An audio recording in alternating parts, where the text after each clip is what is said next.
नमस्कार दोस्तों, मेरा नाम है गौरव और आप देख रहे हैं to the philosophers.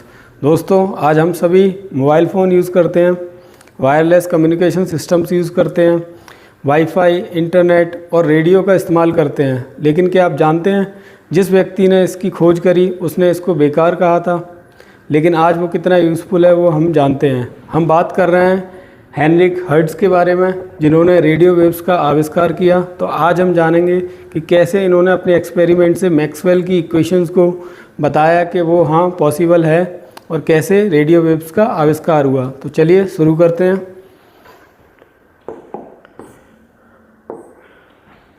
Heinrich hertz का जन्म सन 1857 जर्मनी के हैम्बर्ग शहर में हुआ था। ये एक प्रोफेसर के रूप में काम कर रहे थे कार्लसरूहे इंस्टीट्यूट में। यहाँ आप देख सकते हैं कार्लसरूहे इंस्टीट्यूट में ये एज ए प्रोफेसर वर्क कर रहे थे। ये अपना मेंटर हेल्महोल्ट्ज़ को मानते थे। हेल्महोल्ट्ज़ एक बहुत बड़े फिजिसिस्ट थे उस टाइम के, जो कि हाइड्रोडायनेमिक्स पर काम कर रहे थे और ये उनके मेंटर भी थे। उन्होंने इनको एक टास्क दिया कि आप बर्लिन प्राइज़ की सॉल्व करो। बर्लिन प्राइज़ उस समय की एक बड़ी समस्या थी, जिसका उद्देश्य था कि कैसे मैक्सवेल ने जो इक्वेशंस दी थी उनको एक्सपेरिमेंटली प्रूव किया जाए और फाइंड आउट किया जाए कि कैसे इलेक्ट्रोमैग्नेटिक वेव्स रियल में होती हैं और कैसे वो प्रोपेगेट करती हैं। तो आज हम जानेंगे कि कैसे हेनरिक हर्ट्ज़ ने अपना एक्सपेरिमेंट कंडक्ट किया और उस जो मैक्सवेल की थ्योरी थी उसको प्रूव किया। तो चलिए शुरू करते हैं। जानते हैं आज हम कि इन्होंने क्या बनाया। द स्पार्क गैप ट्रांसमीटर इन्होंने बनाया था। द स्पार्क गैप ट्रांसमीटर, जिसका काम था रेडियो वेव्स की खोज करना। तो उसके बारे में हम जानते हैं कि स्पार्क गैप ट्रांसमीटर के क्या क्या कंपोनेंट्स थे। स्पार्क गैप ट्रांसमीटर में दो कंपोनेंट्स थे, एक हमारा ट्रांसमीटर था, दूसरा हमारा रिसीवर था। इन्होंने क्या किया, एक हाई वोल्टेज कॉइल को लिया, उस पर क्या कर दिया, ब्रास के दो स्पेयर कनेक्ट कर दिए। ये हाई वोल्टेज कॉइल है, यहाँ आप देख सकते हैं ये हाई वोल्टेज कॉइल है। इसको यहाँ से इन्होंने पावर दी, यहाँ से इन्होंने इलेक्ट्रिसिटी सप्लाई करी और हाई वोल्टेज जनरेट किया। तो ये एज ए ट्रांसमीटर था। यहाँ पर क्या था, यहाँ पर एज ए ट्रांसमीटर वर्क कर रहा था। ट्रांसमीटर जो एनर्जी ट्रांसमिट करेगा। इन्होंने कमरे में दूसरी जगह इन्होंने यहाँ पे एक स्पायरल फॉर्म में, एक सर्कुलर फॉर्म में एक और कॉइल रख दी थी। उस कॉइल को सिर्फ थोड़े से डिस्टेंस में, यहाँ आप देख सकते हैं थोड़े से डिस्टेंस से उसके दोनों ही एंड सेपरेटेड थे। तो जानते हैं कैसे इन्होंने इस एक्सपेरिमेंट को कंडक्ट किया। यहाँ आप देख सकते हैं एक पोर्ट्रेट, ये हमारे हेनरिक हर्ट्ज़ हैं जो एक्सपेरिमेंट अपना कंडक्ट कर रहे हैं। ये हमारी जो हाई वोल्टेज इंडक्शन कॉइल है, इसको लिया इन्होंने। इस पर जब करंट पास कराया तो यहाँ पे एक स्पार्क दिखा ट्रांसमीटर में स्पार्क आया हाई वोल्टेज की वजह से। लेकिन हमें पता करना था कि हाई वोल्टेज जो है हमारा ट्रांसमिट कैसे हो रहा है, जो वेव बनेगी वो ट्रांसमिट कैसे होगी। इन्होंने जो रिसीवर रखा था, यहाँ आप देख सकते हैं रिसीवर इस फॉर्म में रखा हुआ है। एक सर्कुलर कॉइल है जो थोड़े से डिस्टेंस से अपने सेपरेट है। तो जब इन्होंने हाई वोल्टेज कॉइल को स्टार्ट किया तब एक स्पार्कलिंग हुई इसके अंदर। स्पार्कलिंग इसके अंदर के होने के साथ साथ क्या हुआ, जो कुछ मीटर पे इन्होंने कॉइल रखी थी, रिसीवर रखा था, उसमें भी छोटी सी स्पार्कलिंग हुई। तो इससे इन्होंने आइडिया लगाया कि ये तो यहाँ पे मैंने इसको कोई फिजिकल कनेक्शन तो दिया नहीं वायर से कनेक्ट किया, यहाँ केवल क्या रखा था, कॉइल रखी थी। तो उसमें क्या हुआ, एनर्जी ट्रांसमिट हुई जो ट्रांसमीटर से रिसीवर पे गई बिना किसी फिजिकल वायर्स या फिर किसी मीन्स के। तो वहाँ पे वायरलेस ट्रांसमिशन हो गया एनर्जी का। एनर्जी कहाँ चली गई, यहाँ से ट्रांसमीटर से रिसीवर की तरफ, जो कि स्पार्कलिंग की फॉर्म में थी। तो इन वेव्स का इन्होंने नाम रखा, इनको हम कहते थे हर्ट्ज़ियन वेव्स, जिनको आज हम रेडियो वेव्स के नाम से जानते हैं कि कैसे एनर्जी ट्रांसमिट हो रही है। यहाँ पे दूसरा नाम भी आप देख सकते हैं इलेक्ट्रोमैग्नेटिक वेव प्रोपोगेशन। जो इलेक्ट्रोमैग्नेटिक वेव्स थी वो कैसे प्रोपोगेट कर रही थी, कैसे जा रही थी, यहाँ से इस फॉर्म में, सर्कुलर फॉर्म में देखिए आप यहाँ पे दिखाया गया है। यहाँ पे जाते जाते इन्होंने क्या कर दिया, इस पर वोल्टेज इंड्यूस किया। वोल्टेज इंड्यूस करके क्या हुई, वहाँ पे स्पार्कलिंग हुई। तो ये इनकी फाइंडिंग थी यहाँ पर, जिनको आज हम रेडियो वेव्स के नाम से जानते हैं। तो यही वो एक्सपेरिमेंट था जिसने मैक्सवेल की जो थ्योरी थी, जो हमने अपने लास्ट वीडियो में, अपने पिछले वीडियो में डिस्कस करी थी कि कैसे मैक्सवेल ने गॉस लॉ को, माइकल फैराडे के लॉ को और एम्पियर के लॉ को मिला के 4 इक्वेशंस बनाई थी, जिनमें जो उनकी फाइंडिंग आई थी वो थ्योरेटिकल फाइंडिंग थी, जो बताती थी कि कैसे इलेक्ट्रोमैग्नेटिक वेव्स प्रोपोगेट करती हैं, कैसे इलेक्ट्रिक फील्ड और मैग्नेटिक फील्ड एक दूसरे को हेल्प करता है बनाने में और इंडेफिनेटली मूव करता है। तो जो वेव थी वो कुछ इस तरीके से थी,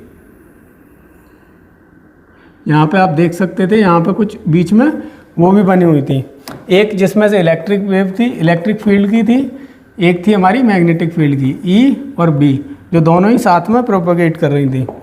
तो उन्होंने कॉन्सेप्ट दिया था कि अगर इलेक्ट्रिक फील्ड मैग्नेटिक फील्ड को बना सकता है तो मैग्नेटिक फील्ड इलेक्ट्रिक फील्ड को बना सकता है, और वो दोनों ही साथ में एक दूसरे को इंडेफिनेटली बना के ट्रैवल कर सकते हैं।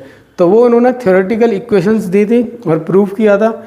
लेकिन जो वर्लिन प्राइज नाम की जो कॉन्सेप्ट था उसका उद्देश्य यही था कि कैसे मैक्सवेल की इक्वेशंस को प्रूव किया जाए एक्सपेरिमेंटली। जो किसने इनको दिया था, हेनरिक हर्ट्ज को किसने दिया था, उनके गुरु हेमोल्ट्ज ने, जो कि हाइड्रोडायनेमिक्स के एक शोधकर्ता थे। तो यहाँ इस एक्सपेरिमेंट से इनको पता चला, इनको और दुनिया को पता चला कि how radio waves transmit from transmitter to receiver, कैसे एक ट्रांसमीटर से रिसीवर तक जाती हैं बिना किसी प्रोपोगेशन के, फिजिकल प्रोपोगेशन के, जहाँ पर कोई ना वायर लगा होता है, जो आज हमारे मॉडर्न वर्ल्ड में वायरलेस कम्युनिकेशन का कॉन्सेप्ट है। जैसे कि आप कुछ भी यूज़ कर रहे हैं, आप अपना मोबाइल यूज़ कर रहे हैं, वो इंटरनेट से कनेक्ट है, इंटरनेट आपके फ़ोन में किसी वायर से नहीं आ रहा है, वो किससे आ रहा है, वायरलेस कम्युनिकेशन सिस्टम से आ रहा है, बिना वायर के आ रहा है। तो वो कॉन्सेप्ट हमें कहाँ से मिला था, हमारे हेनरिक हर्ट्ज के एक्सपेरिमेंट से मिला था। तो तभी से हमने इस पर और शोध किया, और ये जो आज हम कम्युनिकेशन सिस्टम्स यूज़ करते हैं वो इन्हीं की वजह से करते हैं। आइए जानते हैं और इस थ्योरी से हमें क्या क्या पता चला लाइट के बारे में। देखिए, इन्होंने, जैसे कि हमारे मैक्सवेल ने बताया था कि जो इलेक्ट्रोमैग्नेटिक फील्ड है, जो इलेक्ट्रोमैग्नेटिक वेव्स हैं, वो कैसे मूव करती हैं, एक तरीके से लाइट की तरह मूव करती हैं, लाइट की स्पीड से। उन्होंने स्पीड बताई थी लाइट की कि कितनी होती है, 3 लाख किलोमीटर पर सेकेंड। ये उन्होंने इलेक्ट्रोमैग्नेटिक वेव की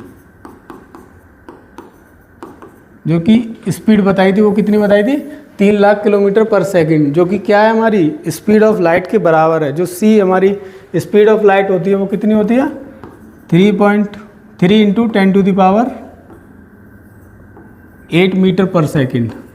वो किसकी इक्विवेलेंट होती है, इसके। तो ये दोनों ही स्पीड, जो लाइट की स्पीड है और इलेक्ट्रोमैग्नेटिक वेव्स की स्पीड है, वो क्या हो रही है, सिमिलर है, मतलब बराबर है। तो जो इलेक्ट्रोमैग्नेटिक वेव होती है वो भी इसी स्पीड से ट्रैवल करती है जिस स्पीड से लाइट ट्रैवल करती है। तो ये उनकी एक, जो मैक्सवेल ने अपने थ्योरेटिकल, अपने थ्योरीज़ में दिया था, वो इन्होंने एक्सपेरिमेंट में प्रूव कर दिया। उसके बाद आते हैं कि जो इलेक्ट्रोमैग्नेटिक वेव होती है वो रिफ्लेक्शन देती है।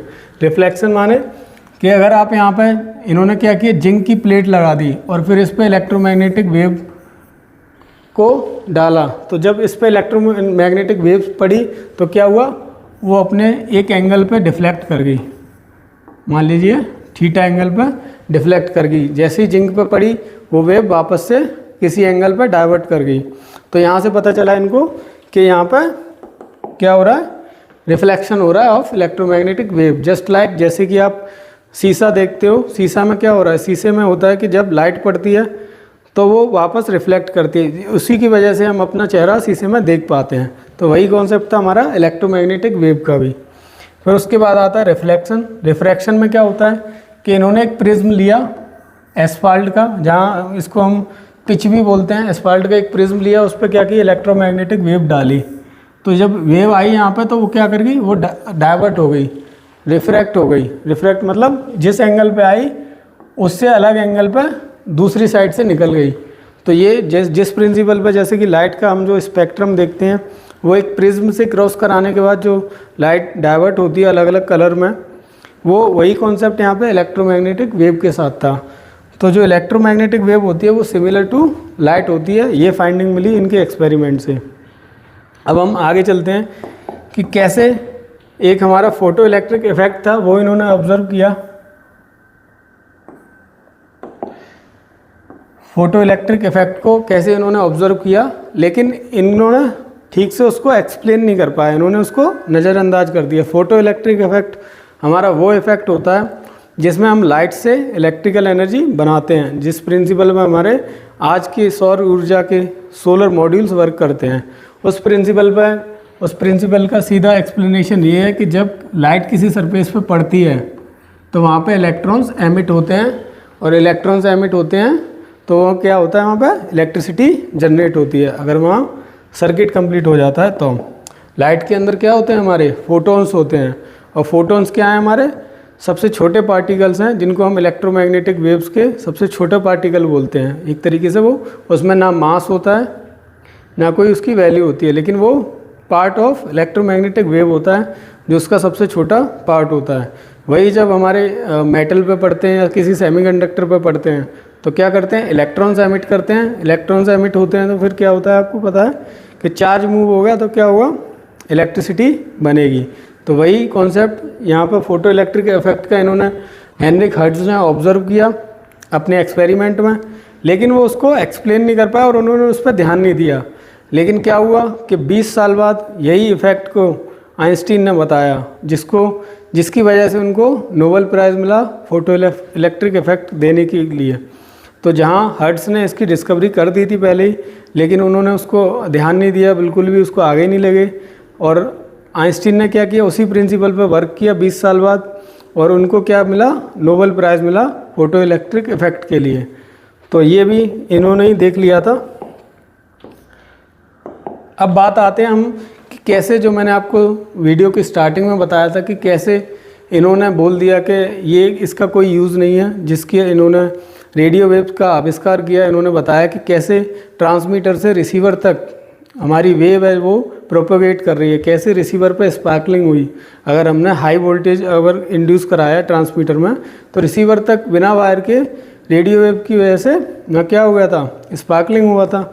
लेकिन इन्होंने क्या कहा कि ये ठीक है, एक्सपेरिमेंट मैंने किया, लेकिन इसका कोई अभी यूज़ नहीं है। इसका यूज़ बस ये है कि मैंने मैक्सवेल की इक्वेशंस को प्रूव कर दिया है। जो मैक्सवेल ने इक्वेशंस दी थी, अपनी 4 इक्वेशंस दी थी, उसको प्रूव कर दिया। इसके अलावा उसका कोई यूज़ नहीं है। जबकि आज हम अपने कम्युनिकेशन सिस्टम्स में देख रहे हैं कि सारा उन्हीं चीज़ों का यूज़ है जो मैक्सवेल ने इक्वेशंस दी और जो इन्होंने एक्सपेरिमेंट किया। जो हम कम्युनिकेशन कर पा रहे हैं आज, जो दूर संचार हो रहा है, वो सब इन्हीं के एक्सपेरिमेंट की वजह से हो रहा है। तो यहाँ पर क्या था, उन्होंने क्या बोला, यहाँ पढ़ लेते हैं एक बार। When asked what the practical application was, he replied, "Nothing, I guess." जब उनसे पूछा गया कि इसका कोई प्रैक्टिकल यूज़ है तो उन्होंने सीधा मना कर दिया कि नथिंग आई गेस। ये उन्हीं का सेंटेंस था और ऊपर इनका थॉट भी लिखा हुआ है जो उन्होंने खुद उस चीज़ के बारे में बताया, उसको भी हम पढ़ लेते हैं एक बार। It's of no use whatsoever, this is just an experiment that proves master Maxwell was right. We just have these mysterious electromagnetic waves that we can not see with the naked eyes but they are there.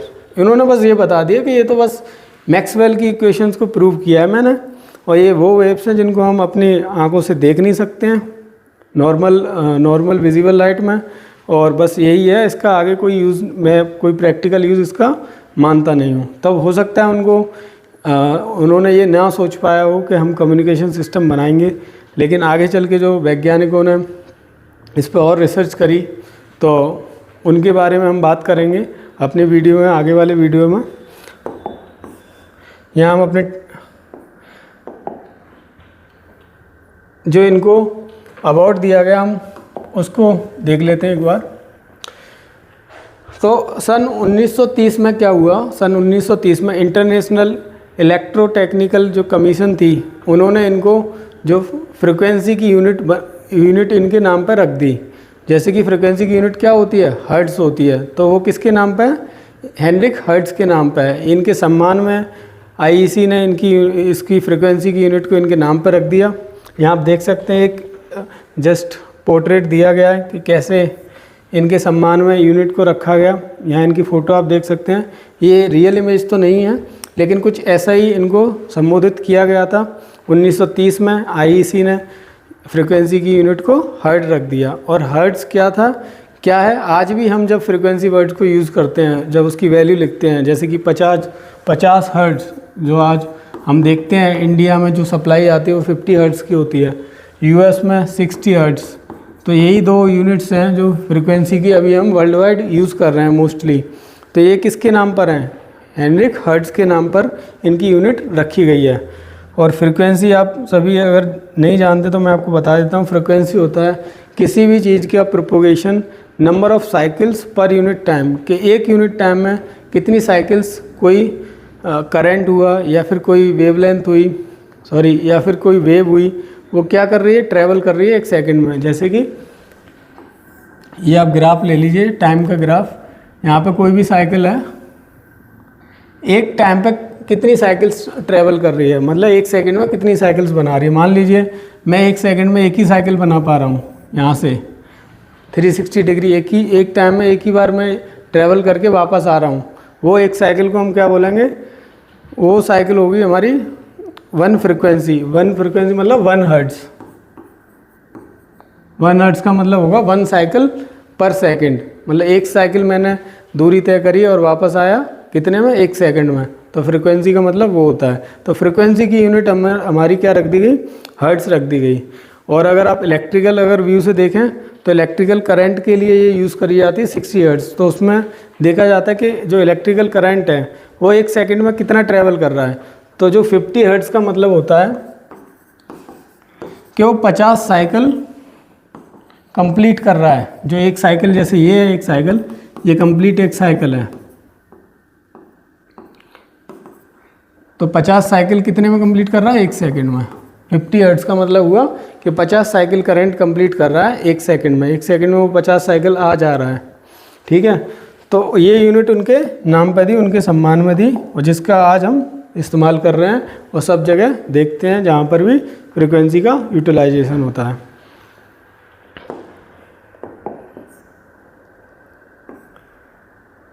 अब हम बात करेंगे अपने timeline के बारे में कि कैसे हमने पिछली वीडियो में क्या डिस्कस किया, इस वीडियो में क्या डिस्कस किया और आगे वीडियोस में क्या डिस्कस करेंगे।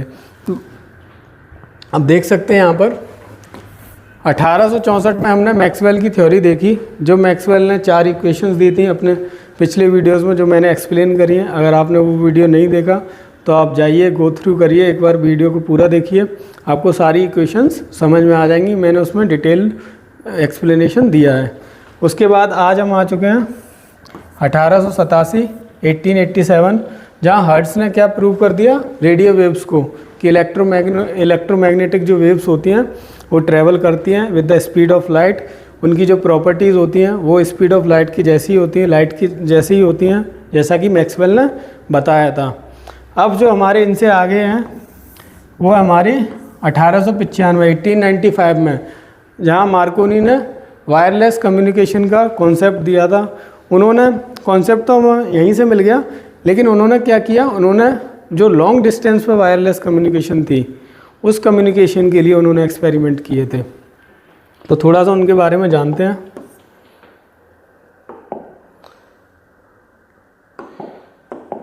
ये है हमारे मार्कोनी, जिनका पूरा नाम गुग्लिएल्मो मार्कोनी था। गुग्लिएल्मो मार्कोनी, इन्होंने क्या किया, लॉन्ग डिस्टेंस पर वायरलेस कम्युनिकेशन की खोज करी। तो दोस्तों मैं इनके बारे में अपने कुछ 1-2 वीडियोस के बाद बताऊंगा। इनसे पहले मैं टेस्ला के बारे में और एडिसन के बारे में अपनी कुछ वीडियोस बनाऊंगा, जो क्योंकि टेस्ला ने 1891 में टेस्ला कोयल का इन्वेंशन किया था।